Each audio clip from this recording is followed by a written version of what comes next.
first of all, the stage that we're in now is a training ground for marriage. How I interact with my siblings is training how I'm going to interact when I'm married.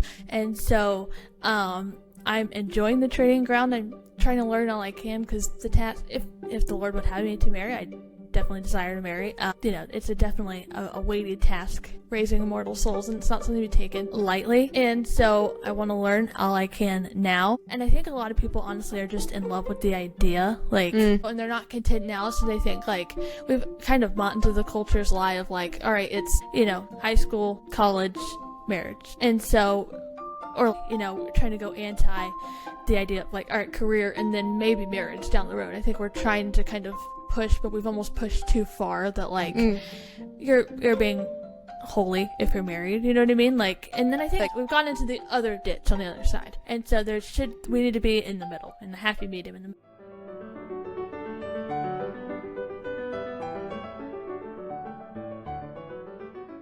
All right, everybody, welcome to the Feminine Glory podcast.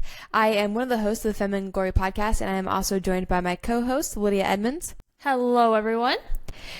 We are going to be interviewing Lydia today, and we've got our hot tea and our water, and we are geared and ready to go, so let's do this.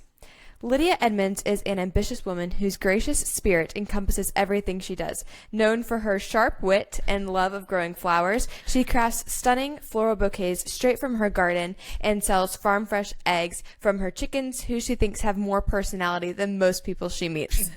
Which is kind of true. Yes. She isn't afraid of getting her hands dirty, and she firmly believes that life's better with a little mud on your boots and time to stop and smell the roses. She's also the co-host of this podcast and my sister, so Lydia, welcome. Thank you very much. So we are going to be interviewing Lydia, like I said, so we're going to dive straight into it. Lydia, what sparked your passion for working in the floral industry? Because you have your own company, as we mentioned in the Feathers and Florals Farmerette. So what kind of prompted that, the floral side? Well, to be honest, I shocked myself with the turn I took into the floral industry, because I was not the type of person growing up where I was wanted to get dirty. I was more tutus and tiaras, total princess. And so honestly, I shocked myself. I was thinking back on it the other day, and I was kind of, how did I get here? That's not where I thought my life would have gone when I was growing up. And so I think my dad honestly started cultivating that in me, as he would bring home flowers for Mom, whether just to surprise her Mother's Day or her birthday, whatever. When we got a bit older, he would be all right, girls, put an arrangement for me, put it all together, and which is very, very generous on his part, because I'm sure it was really bad. Yeah. I'm sure we did a bad job. Just, we didn't really know what we were doing. It was just kind of cut it, put it in a vase, whatever. And you didn't know you have to cut it at an angle before you put it in the water. And even looking back on things I've made a year ago, I'm oh, I thought that was good, and it's not. That's wow. And so he started that in me, and of course, I think there's a general appeal, almost every woman loves flowers, and so that's probably part of it too. But then, as I started getting older, my mom began cultivating that also in me. We were renovating a house at the time, and we had gotten down to the studs in the renovation, and next thing I knew, a garden was in. Before we were midst of the renovation, just this huge garden goes in. Which, is not often the way you see people do it. Usually it's the other way around. You get in the house first before you decide to embark on a journey of a garden. But that was not the case. No, yeah, and most of the time getting in the house is actually a hassle in and of itself. So. It is, and so add on top of that, and she's not kidding. We had it down to the studs. You could get on one side of the house and see right through the other side, and see a garden in the background. It was a lot of work, but it was amazing at the same time. And we were doing it alongside some good friends of ours, and anyways, next thing I knew, a garden goes in, and that just kind of became a part of our normal routine, a part of our daily lives. She suggested that you and I put in a flower patch, and so we did zinnias and sunflowers, and that just kind of became our thing. Every year when spring would come around, it's are we going to put our flower patch in the garden this time? And we actually sold some, not when we were little, but as we started getting older, we did end up selling some, and it just became a tradition for us. And so we moved from that house. We were there for like 6 years. We moved, you graduated, and I had kept it up while you were off at work. And I still had a year or so left of school, but we were on summer break. And I had, as I said, continued doing the flowers, and I brought in a little arrangement to my mom, and she was like, you should make a business out of this. And I like didn't bat an eye. I was like, let's go for it. And that kind of kick-started the deep dive into that. Which is super funny because, I don't know, I feel like now that you've started it and you're deep in it, it's always just kind of been like, oh yeah, Lydia's always been a farmer. But that wasn't always the case. No. And guys, if I don't get in trouble about this, but Lydia, when she was younger, would like, it was tutus and tiaras, and she would wear a tiara every single day. Yep. Every single day. Yeah. And, you know, it was a bad day if that tiara ever got destroyed for whatever reason. Wrecked my world. But yeah, it's like even I remember I would be the one that would come and bring her a worm and be like, look at this. And she'd be like, ew, no, I'm not touching it. Yeah. At least not without gloves. Oh, yeah. No. Couldn't. But it's just so funny to like look at you now and see how far you've come from that. You know what I mean? It's shocking. It is. I mean, but I would have never pictured it. But then you're right. It is almost like, but that's almost, it feels like it's always been me. But it really I know. hasn't, like, and now that you're in it, it's like, oh yeah, you know, that's just Lydia. She's the farmer of the family. But that was definitely not always the case. And so it's just really funny to see that transition into who you are now. It's been a neat experience. Yeah. That's awesome. Can you share the story behind the name Feathers and Florals Farmerette? All right. Yes. So I wanted something I wanted the title to be something that encompassed every avenue of what I'm doing. And so obviously selling eggs, the chickens are a big part of how I grow flowers, how we garden here. And so I wanted something that encompassed all of that. 'Cause 2020 came around and you kind of had supply chain issues, and then people wanted kind of a solid place where they knew they could get like healthy food and they could be reliant upon something. Like they know, like, all right, I can come every week and I'm going to have eggs or meat or whatever. And so I wanted to kind of fill that gap in the community because we had chickens at the time, and as we've added to, people found out, like, well, can I come get eggs from you? So I wanted to keep that up and sell eggs and bless the community that way. And then, of course, the flowers. And I wanted it to be from, like, seed all the way to selling. So I'd arrange it, put it together, and sell it. So that's hence the feathers. I felt like that encompassed the egg side of things. And then the florals, obviously, encompassed the flowers. But Farmerette, you came up with, actually. I don't remember that. Yeah, you did. We had toyed around, like, go me then. We were really loving the alliteration. And we had even toyed around with, like, some Latin too. Yeah, I do remember that part. And so, but I might have heard the word before, I don't know, but I think looked it up or something, and I just kind of clicked. I loved it. And Farmerette is a term that became particularly popular around World War II, I believe. It might have even been somewhat known during World War I, but I think it was particularly the Second World War. And it is a woman who is a farmer. And the more I've thought about it, I really love that kind of all that encompasses, because if you think back to that time, women had to step up in a big way. Like, the men were off fighting a war, and they had to step into many positions that they weren't normally going to do, and farming being one of them. And, like, if you think about the work ethic and the mindset they would have had to be like, the men are off fighting a war, and our job is very important. Like, we need to give them something to fight for, a home to come back to, and make it to where they can do their job faithfully, because if they know that the home is taken care of, they can go and defend the cause that they need to defend and do it dutifully as unto the Lord. And so I really just love that idea of, like, being about your business, have a good solid work ethic, and then not, moping around being sad for yourself. Obviously life was very hard at that time for a lot of people, but they had to have a mindset of doing more than just surviving. You had to thrive at the time. And I know across the board, not everyone was thriving, but giving them a cause to fight for, giving them something to fight for, and then something to defend that's worthwhile, and then a home to come back to. And I loved that. So the name just stuck from there.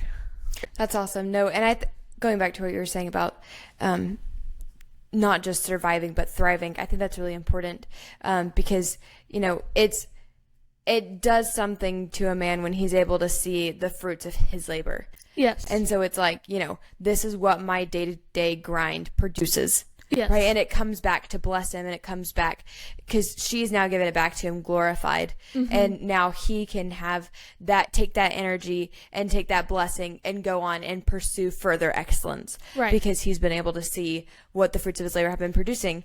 And it really does produce an overall joy and happiness and a thriving in the home for everyone in it. Well, and it takes a bit of the pressure off, I guess, like allowing him to fulfill his mission easier. Like, yep. I understand there's still difficult things that come about. Obviously, fighting a war is not easy whatsoever. But knowing that, like, all right, I'll be fighting a war at home. Yep. I'll be planting flags and taking ground, and then I've got it covered. You can go do what you need to do, and when you come back, it's going to be a place you can just settle back into. And although it would still have been hard during that time, but I think also it's applicable today in the fact that we're still in a culture war. So it's like, you need to do what you need, you need to make it easy that they can do their mission faithfully, and then they don't also have to come back and deal with a bunch of problems and, where you're needy and mopey, and just be about your business, be planting flags at home while they're planting flags out in the culture, and bless your home, and then let that overflow into the community and start blessing people that way. That's awesome. What first got you interested in raising chickens? So we talked about kind of the floral side of your business. Now let's talk about the chicken side. Like, what started that passion, Lids? Okay. Well, it actually starts with ducks. Okay. So the house that we renovated, it was in a small town, and there was a park really close to our house. And there was a pond at said park where they kept ducks, and they would add to it was a lot of ducks. It wasn't like just a few. Yeah, there was a lot of different ones, a lot of different breeds, male and female. They were just, I don't know who was in charge of picking them, but it was a lot of breeds. So we would go and feed the ducks sometimes, but as we would go on walks through the town, we would feed them, and we were passing by the park all the time because it was on our way through our path that we would walk on. And one day our parents were taking a walk. We were at home doing something, and they saw the ducks. Were like, well, we'll go get the kids and we'll feed them today. And so they came and got us. We fed them, and these few in particular being really, really friendly. Mm-hmm. And so we're like, well, they're being really nice today, whatever. So then we fed them, we went on our walk, and we went home. So the next day, I had a babysitting commitment, I think. Okay. So I was up semi-early, which probably for my younger self was 7 o'clock. Back when life was so hard. Yes. And I noticed something moving out in the front yard. So I came in my room and looked out the front door, and I noticed something was moving, but I couldn't tell what it was. I was like, oh my word, what is that? And so I walked to the front door, and 4 of the ducks from the park were in our front yard, just making themselves at home. So they had traveled from the park across a big field and up our gravel driveway into our front yard. We still don't know why or how they even knew. It was and it wasn't like our property was, very visible from the park. Our driveway went up a hill, a gravel drive, and it was our driveway had 3 split roads. So it was one singular road, and then it would split into 3, and it would fork, and we were the one on the right, the far right. And then we had a bunch of wood right in front of us. Yeah. And it wasn't so we were very much hidden from the road. Yeah. And so the fact that the ducks, and our house was already a good distance from the park. It was within walking distance, but it wasn't again, it wasn't like you could see it from the park. Even if you were to cut down the woods in front of the house, it wasn't like you could see our house. And so the fact that they found us was remarkable, insane. So I went and got Mom and whoever else was up at the time. I was like, y'all have to come see this. And so we then, of course, made the great mistake of feeding the ducks. Mm-hmm. We fed them challah, which is, fancy Jewish bread. And the rest is history. They stuck around with us ever since. It was 1 male and 3 Peking ducks. And Just tell them the names. Bob was the male. We had Bella, Rosita, and Ginger, who we called Gingy. And they laid eggs, and so we actually incubated some of their eggs and got more ducks from that. Which Bob had a special demeanor about himself. He looked like he needed like a top hat and a cigar and like a little waistcoat situation. Yep. He was such a funny duck. So stately. But I just kind of, for whatever reason, stepped into like caretaker role for them. Like as they needed water, they needed food, I would just kind of be the person to do it. Like no one asked me to, but for whatever reason, I just like fell in love with it. And out of everyone, it just clicked with me for whatever reason. And so, you took to it like a duck to water. Yes, I did. Unintended. But it was on one such occasion that they needed food. My dad, my younger brother, and I went to Tractor Supply, and it was probably like February or March, sometime around there, and they had chicks. And my dad says he had a weak moment at Tractor Supply. We got 6 chickens, and that kickstarted that. The funny thing about the chickens, though, is that it was a 90% chance that it would be, like, all female. You're, like, 90% guaranteed that it would all be female. We ended up with 3 roosters and 3 hens, so 90% went down to 50-50. And that sign wasn't entirely accurate. But ever since then, we've gotten chickens either every year or every other year since then, and so that experience just kickstarted all of that. So, really quick. So you talked about the ducks and their names. I feel like you should just share just some of the names of your chickens because the people want to know. Okay. So in the original batch, we had Cyrus, Louie, and Barney were the 3 roosters. And then the females were Big Mama, Cleopatra, and Betsy Ross. We also had, after that, we had chicken named Hot Tamale, because she had a really red beak. Then Wobbles.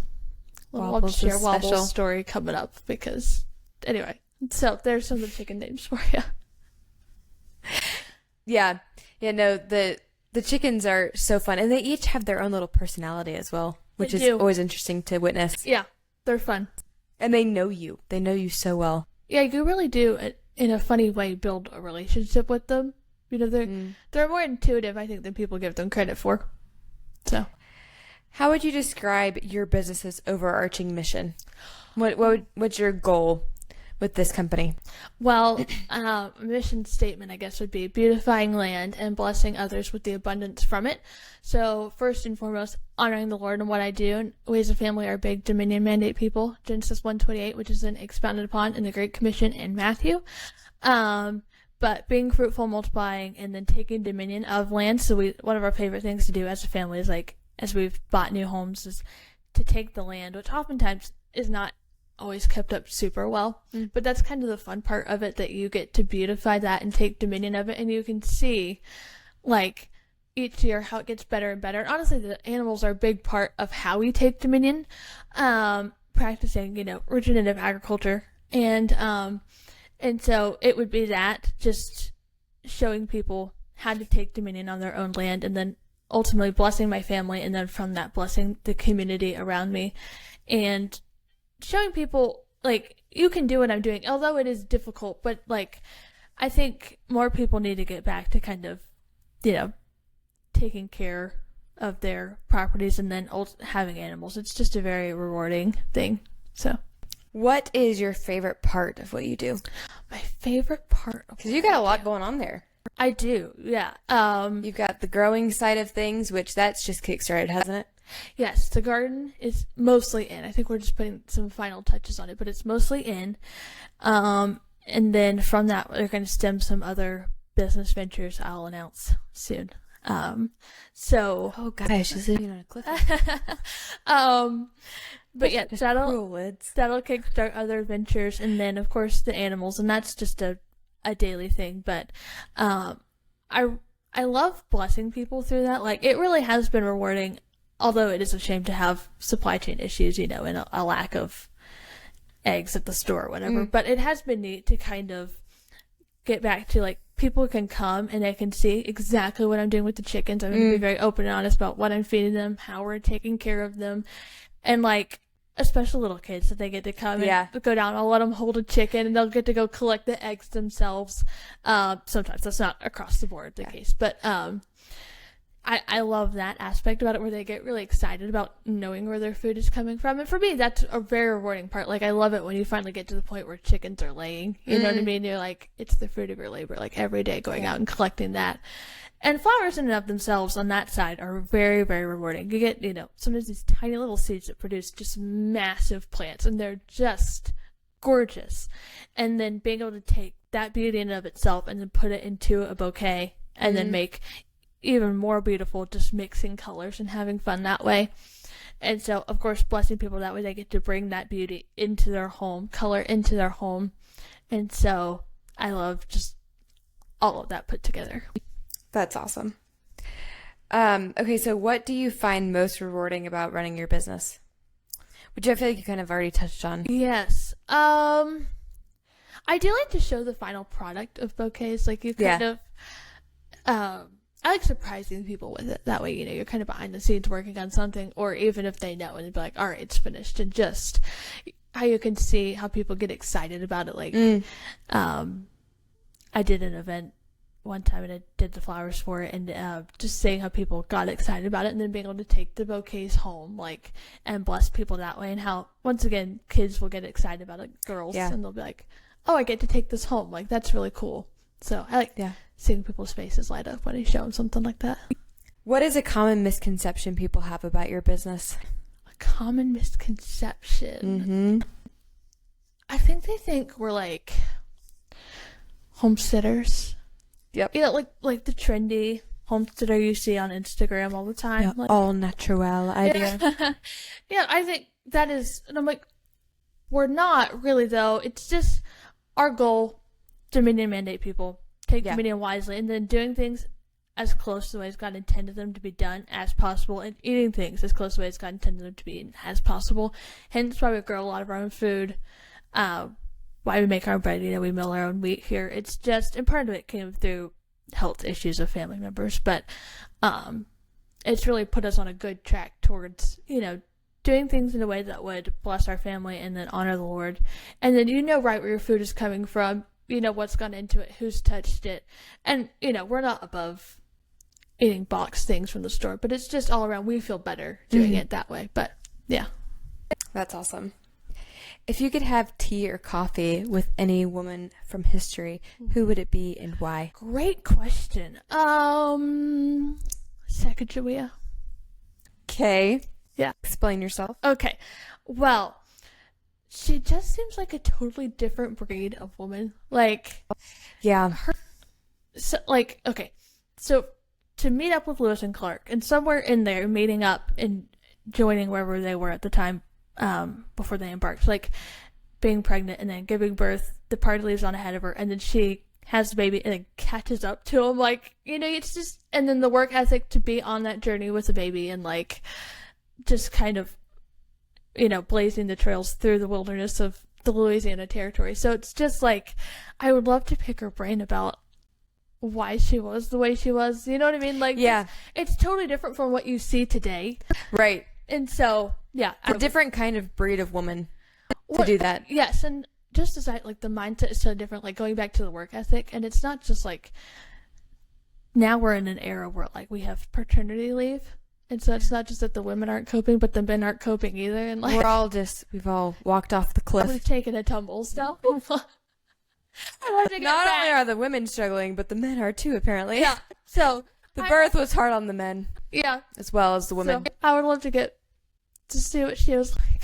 No, that's funny. It's interesting because, you hear stories of, mom will relate her birth stories, and then we've had other women around her age relate their birth stories with us. Yeah. And it's just super funny because it's like, and I get there are really tragic situations giving birth, and right. and everybody has a different experience. But saying that, most people don't have a problem giving birth as far as, what it could be, all the things that could go wrong giving birth. Right. And I feel like especially women in our day and age, like around our age that are having babies now, just different things, or close to our age, that are relating their birth stories. And it's just so funny, the difference between, the generations. Yeah. And it's like, even there, it's like, now it's like, if you've given birth, you have an excuse for like a month to just lie around and do nothing. Yeah. And it's just like, come on. And not only that, but your husband could join you. Yeah, no, it's like the whole family gets to, So, such a tragic scenario. But, you're right, it's different because the breed of woman is just, the mindset is different. Yes. It wasn't like, like you're saying with Sacagawea, it was just like, I've got to do what I need to do. And what I need to do is Lewis and Clark are going on this journey, and I have to help them because I am the one that knows the lay of the land. Right. Like, right. I grew up around this land, and so I have to help them. And so it's like, yes, I just had a baby on my own, but I'm going to get up, and I'm going to go catch up with them. Right. And then I'm going to finish my mission, finish my journey. Yeah. It's just a different mindset, work ethic. So it really is. So what's a simple pleasure that brings you unexpected joy? So that could be like a sip of coffee, a noisy house, a quiet house. Okay, the first sip of coffee in the morning, I have a couple I'm going to say. Okay. But the first sip of coffee is extraordinary. And especially the coffee tastes better if you have a special mug. Like, I have a mug from Yorkshire, England, and it just tastes better in that mug. So this is a point of contention between us because I haven't found that. And I think that idea is a little crazy. It's not crazy. It's not crazy. What difference does it make what mug it's in? If you don't it's a mug. like a mug is a mug. as much, the coffee doesn't taste as good. Okay, so I would get it if you have like a paper cup, right? Yeah. Or a plastic cup, and you're drinking a drink out of that versus an actual like china. That makes a difference because it's just the aesthetic. It's nicer. Yeah. But that doesn't make it taste different. It does make it taste different. It doesn't make it taste different. It's better than the mug from Yorkshire. Okay, so first sip of coffee. What's the other one? Maybe if you guys let us know if you guys have found that, because this is a great debate, and I would love to know what you guys think, because maybe you guys, I don't know, maybe there are other people out there in the world that would agree with Lydia that it depends on what. Mother concurs with me in my thoughts. Yeah, I'll be the only one in this household that disagrees. I'm okay with that. Okay. The other But let us know. I'm sure people out there will give me support. Yeah. Alright, the other one is probably a bit dirty, but like, I love it when we move. We follow Joel Salatin's methods for moving animals, and so to different paddocks, and so I love it when they finally get a fresh section of land to be on, like, and we move them every other day. They're coops within the section we've allotted to them.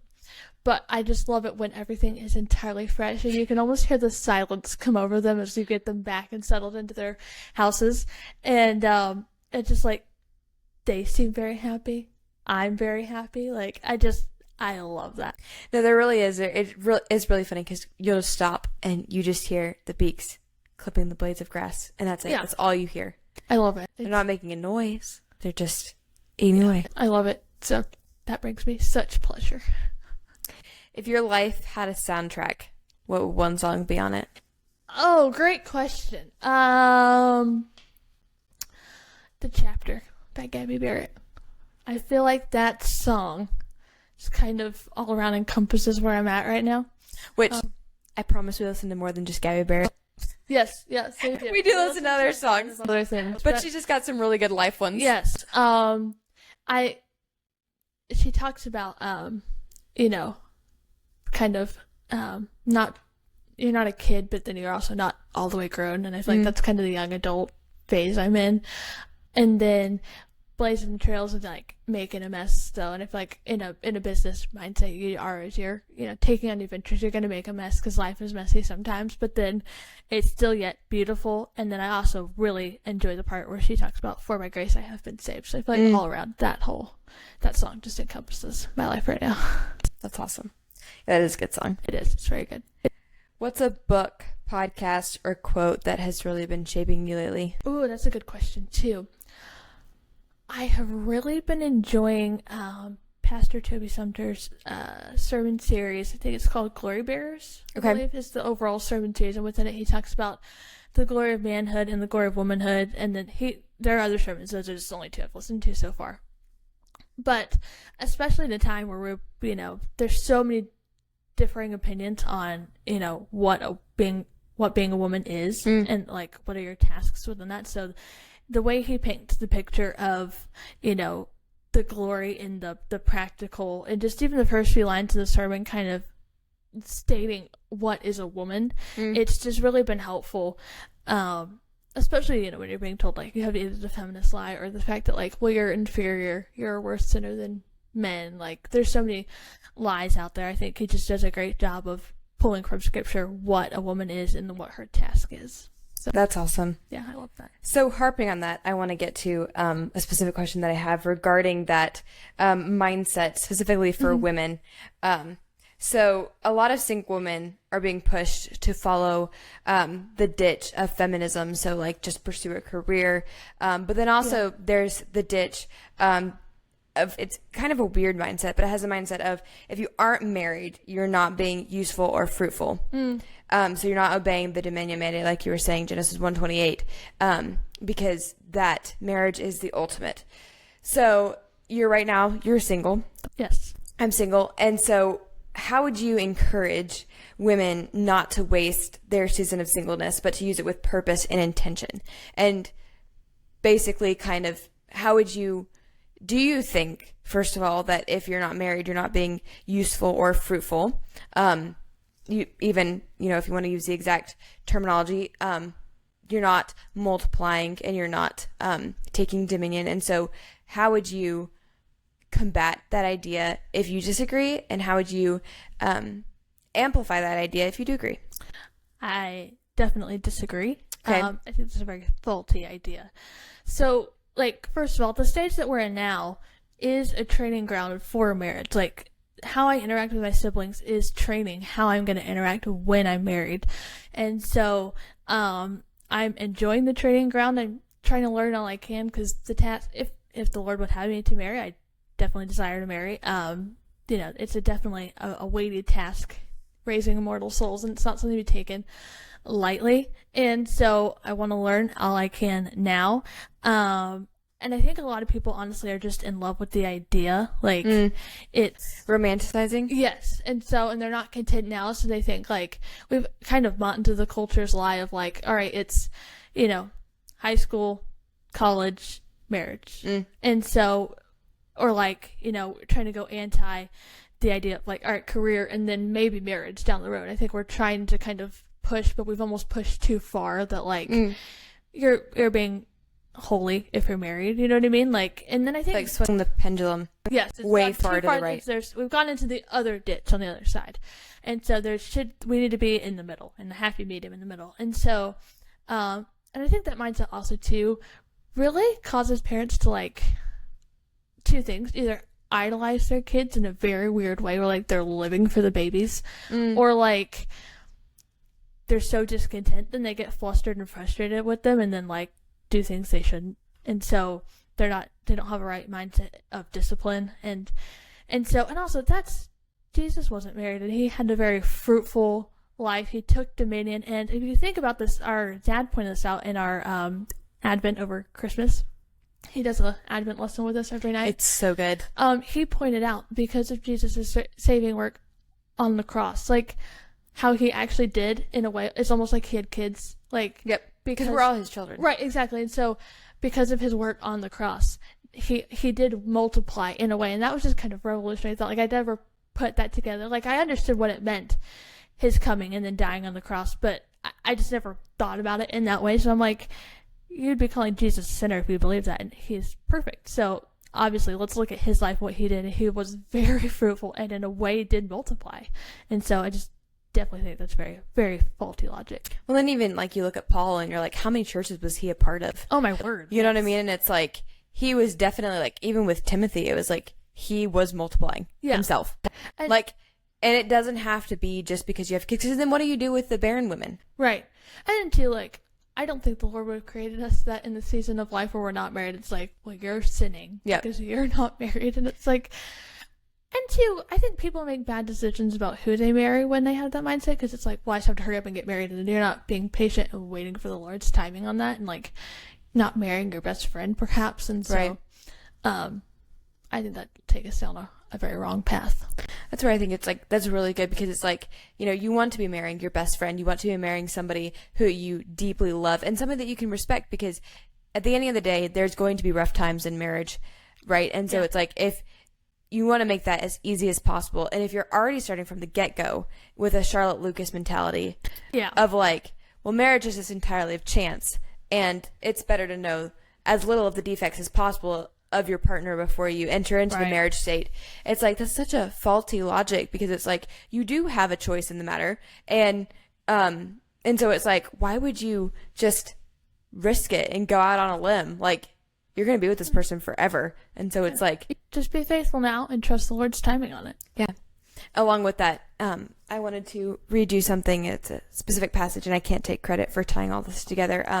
I was reading a book. I believe it was Praise Her in the Gates. Okay. But it might have been Her Hand in Marriage. No, The Fruit of Her Hands by Nancy Wilson. Oh, yeah. And she was talking about barren women and how can they be fruitful.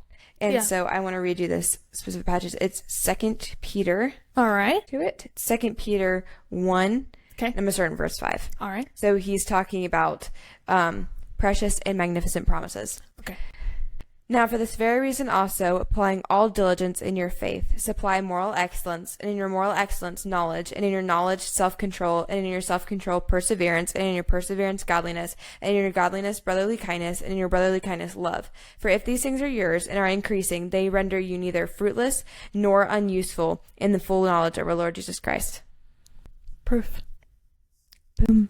And I think you had read me that when you discovered that in the book. Isn't there some translations that even say barren nor unfruitful? Yeah, that's the crazy part. It's like, there you go. That's obey today. Try to imitate Christ. Look at that list. See if your life exemplifies that. And just keep doing what you're doing. Yeah. Because I remember even being really encouraged when I heard part of Gwen Newell's story.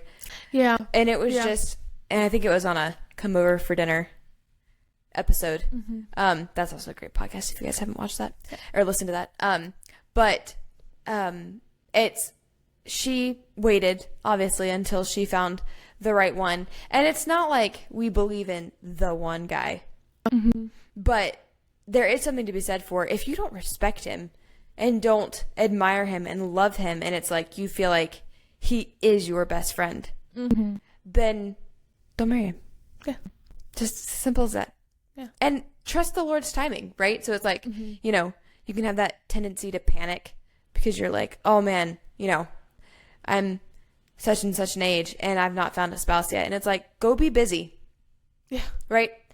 Christ was obviously very, very busy. So it's like, go be busy, because the more busy that you are, the less and less time you have to think about it and mope. And look past the end of your own nose. Right. It's like, you're not just here to...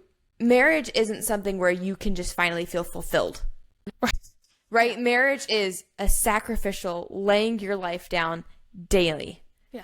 And it's like, if you're discontent with your life now, you're going to be discontent with your life as soon as you're married. Can you share a time when life threw something ridiculous your way and you just had to laugh and roll with it? Okay. Yes. Yes, I can. All right. So this has to do around Thanksgiving. The time of Thanksgiving. It's actually the day before Thanksgiving, and we'll have to have Mom on to talk about Thanksgiving because it's quite the event in the Edmonds household. So the day before, you had a project with a deadline. So we were like, we'll do some more of like the prep work, and then you can join us for like once you finish with the pies and the turkey and all the more fun stuff. So we're gonna do some prep work. We must have had an event the night before because we had the good china out. Okay. And so, no, we eat on very nice dishes, but it was just, you know, at an extra level of, you know, it's not like we eat on paper plates all the time, but it was just adding an extra level. They were given to us by a dear friend, and so they come out, but they are specifically like Christmas china, and so they only make their appearance around Christmas the holidays. Yeah. So, but they can't go in the dishwasher because they have the gold trim on the other side, outside. And so we were washing all those by hand, and I can't remember if it was just the 6 of us or if we also had other people that had joined us. Okay. But it has like the plates, the dessert plates, the teacup, the tea saucer, like just many levels of dishes you had to wash. So Mom and I were just washing all those up and chatting it up. And we get to the end, and I look down and there's water on the floor. And sometimes when you're washing dishes, you can accidentally miss the sink and the water goes over the edge and onto the floor. But even Mom acknowledged later, like, that was just an insane amount of water for just missing the edge a couple of times. Like, I really had to really bad miss the mark on that. And we don't remember. I was like, I don't remember tossing water over the edge of the counter, but I guess I did. So I think one of us opened the cabinet below the sink, and come to find out, the entire time that we had been washing dishes, the pipe that connects the sink to the septic, where all the pipes go out into the septic tank, had come off. And that whole time, water had just been coming out. I'm still baffled that you guys didn't hear it, though. We were chatting it up, so maybe we just, we missed that. I don't know. But it had filled up. We have a bucket below our sink that has the cleaners and stuff in it, and so it had filled that up, overflowed the bucket, had gone into the cabinet, and then come over the lip of the cabinet and onto the floor. And it was just quite the ordeal. Of course, you spring into action. It's like, oh my word, we have to get this cleaned up because water and wood just, not go well. And so, which we've already had a whole fiasco with water in this house, so it's been more than just. Yeah, this is an old house.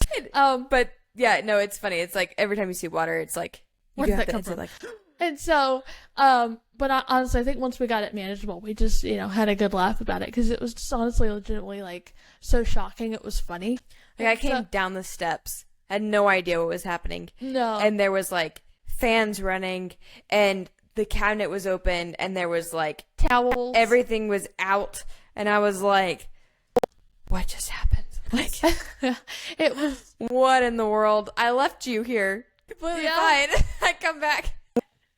Something apparently happened. But we had Thanksgiving still, We got to make the pies without any trouble. So that was a good time.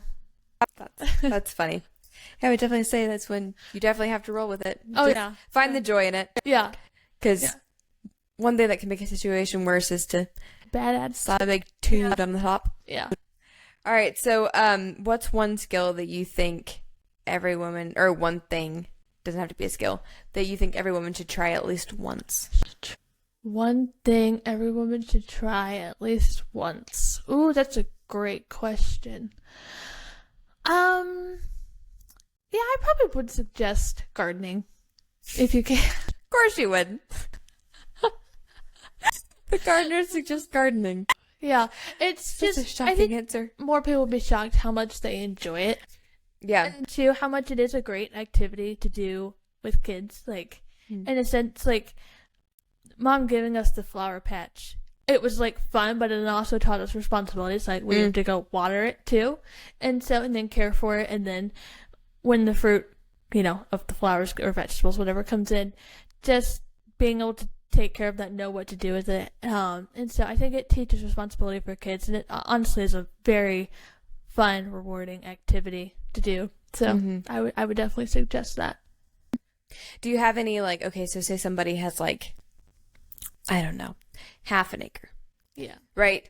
Do you have any tips for them if they're like, I have no idea how to garden at all whatsoever? I've seen it, I've seen whatever it may be, the garden beds. I've seen the tower gardens, which I don't think technically counts as a garden, but yeah, it does. I mean, we all got to start somewhere. So, what would you suggest? How would you suggest they start? And then is there like something that you would suggest they start with first? So they're like, I don't know how to plant.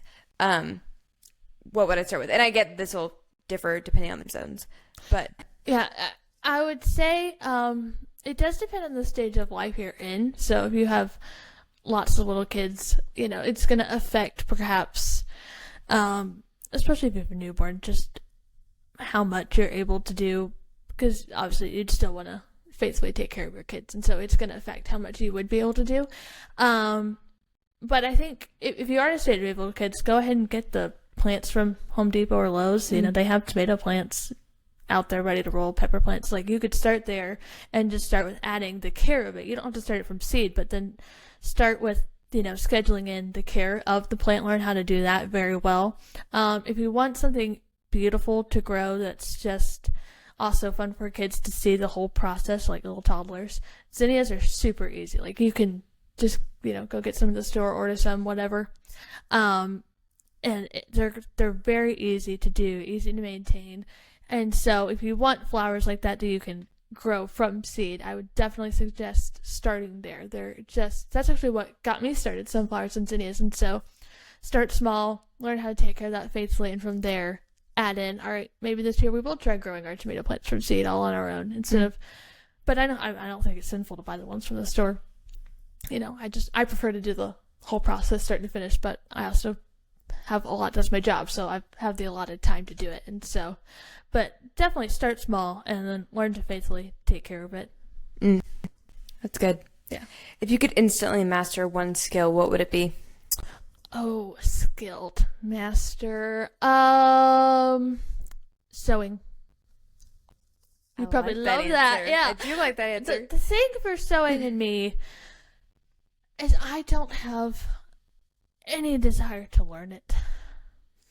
And Ouch. so, yeah, I just don't have a passion for sewing. I feel like I should learn it because I feel like I should be able to, like, fix something that has a hole or make a tablecloth or curtains or napkins or stuff like that. But I just have no desire for no passion for sewing whatsoever. That's baffling. And so I feel like if I could just learn it like that, it would be easier, because I know the process of learning it is going to be difficult because I don't desire to, other than I feel like I probably should. So if I could master it, it'd make things a whole lot easier. Do you have any summer plans? Do I have any? Are we gonna learn how to make dark one-on-one? You'll be my first student. Oh man, no, that's funny. Did you hear we're putting another garden in? So I'm all booked this summer. No, I didn't. Yeah. All right. Is there a book that's had a major influence on you, either professionally or personally? Yes. All right. In my younger years, it would be These Strange Ashes by Elizabeth Elliot. I believe that's what the book was called. And it was, at the time, a step up from just the biographies I was reading. But just her story of, you know, kind of getting into her journey with the translations and the Indians and all of that, and then being faced with so much hardship, losing years of her work in translations, and then being faced with so much death, and then from that, the embittered people, and just really it kind of put life into perspective, you know, like you read about tough situations in biographies, but then to really go in depth and detail, it was just a brilliant book that really helped me out then. And then more recently, I would probably say Even Exile. Like, that's a really good one. It's just phenomenal. Rebecca Merkel does such a great job. And you know how, like, football coaches, when they give a speech and it's like the players then want to go run through a brick wall? Yes. The book is that for me. Like, it really is. It's like, once you read it, you're like, yes, full steam ahead. And she paints such a glorious picture. It's not necessarily like day in and day out do this, but it's kind of overarching mission, and then how that's glorious, and then kind of practically what our goals should be. And it's not like, you know, for Esther here, you do this, and then someone in Louisiana, you do this, you know, but it's just overarching goal, and then does a beautiful picture of painting that in such a glorifying way. Yeah. So, which really is, I mean, she does do a great job. She has it so general, but then it's very practical and motivational. Yeah. But then at the same time, it's like, it's really interesting the way she wrote it, because it was like, you're right, without any specifics. And so it's like, now you take this and do what women are supposed to do, and you translate that to your everyday life. Yeah. Yeah. Which I think is really neat. Yeah, it's a phenomenal book. If you have not read it, go read it. It's great. What is one trend that you just can't get behind, and why? And this could be a fashion trend, a design trend. Trend I just can't get behind. Yep. The ripped jeans. Yeah. First of all, practically speaking, like, I'm ashamed to say, I did the whole ripped jean phase. It didn't last very long, but I did try it.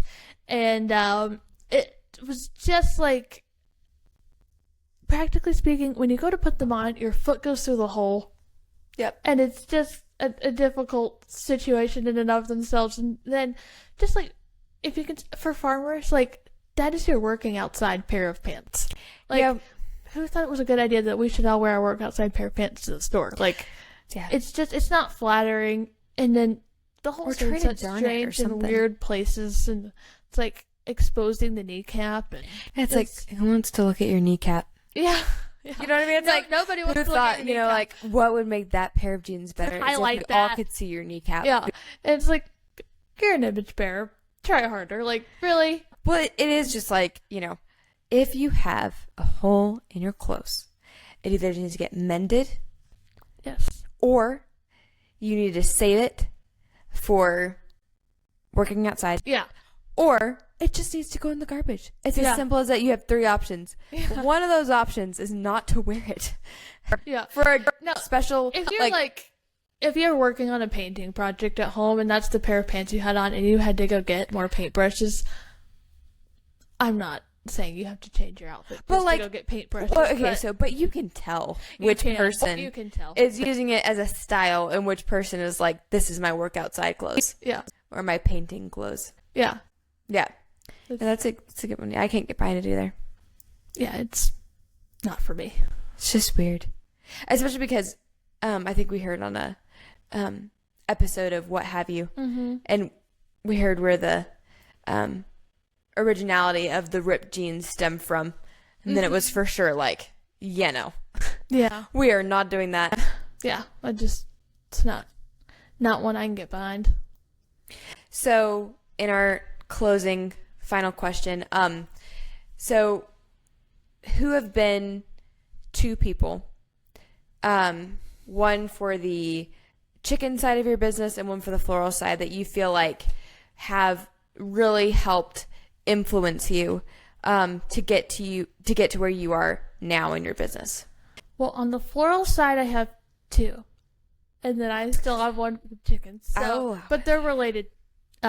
Not related as family, but they tie together. And so, starting out would be Erin Benzakine, the founder of Florette Flower Farm. She was kind of revolutionary, I guess you'd say, for me in that aspect, because one Christmas we were in the house that we had renovated, and you and I got both of her books, either one or both of her books. Cut Flower Garden, and then A Year in Flowers, I believe is what it's called. Mm-hmm. And we, started flipping through those. We ordered seeds that spring and did a little flower patch, and it was beyond just, the zinnias and sunflowers. And we didn't have great success, but that's just where we ended up putting the spot. But she's just a wealth of knowledge, I think she really has a heart to want to help people, succeed and then do what she's doing, whether small or large scale. And so she's been super helpful. And then actually my mom discovered who taught her, I think it was through a podcast she heard this, Sarah Raven. She's in East Sussex, UK, and she is amazing. Like, her style, and she's a bit of like a environmentalist, climate change, kind of person, but through that comes a lot of like organic farming methods that have been super helpful, because obviously the chickens are going to be right down from where I'm gardening, so I don't want to use a lot of harmful chemicals or bad practices, and obviously want to take dominion well. And so she's been helpful in that area. And then also just kind of practical companion planting, and so Florette learned from her. And it's funny how a lot of things kind of like click. You're like, oh, this makes a lot more sense now. Yes. And she's also into the why behind farming, because I think she was like a doctor or something, so she's kind of into the technical side of it, which is also just a different perspective I love. And so those 2 would be super helpful. Sarah Raven has a lot of books. The one in particular would be A Year Full of Flowers. That's been super helpful for me. And then on the farming side of things, it would be Joel Salatin. He, as I mentioned earlier, regenerative agriculture practices. He also desires to take dominion well. And he's the reason behind why we do a lot of things we do now, how our operations with the chickens work, the chicken tractors. And so super, super helpful. And he's, Christian, funny, so also love supporting that and his work he's doing. So those would be the major influences. That's awesome. Yeah. You guys should go look it up if you have any desire to do either of those things. Yeah. Either farm animals or flowers. Yeah. Very helpful people. So where can people keep up with you? Because you're blowing and going. So where can people find all the knowledge about you? Well, to start, it would be my Instagram and Facebook, Feathers and Florals Farmerette. And if you're looking on Facebook, you can look it up under Lydia Edmonds. Or if you have Sirius 8, the British Sirius, Feathers and Florals Farmerette. So on those two, and then obviously here on the podcast, we will be giving weekly updates on what's going on in our lives. So, yep, the Feminine Glory podcast. Check us out on Instagram as well. Yep. Well, Liz, thank you very much. Thanks for letting me question you. My pleasure. I enjoyed it. All right, guys, we will see you next time for the next episode of the Feminine Glory podcast. See you then. Bye, guys.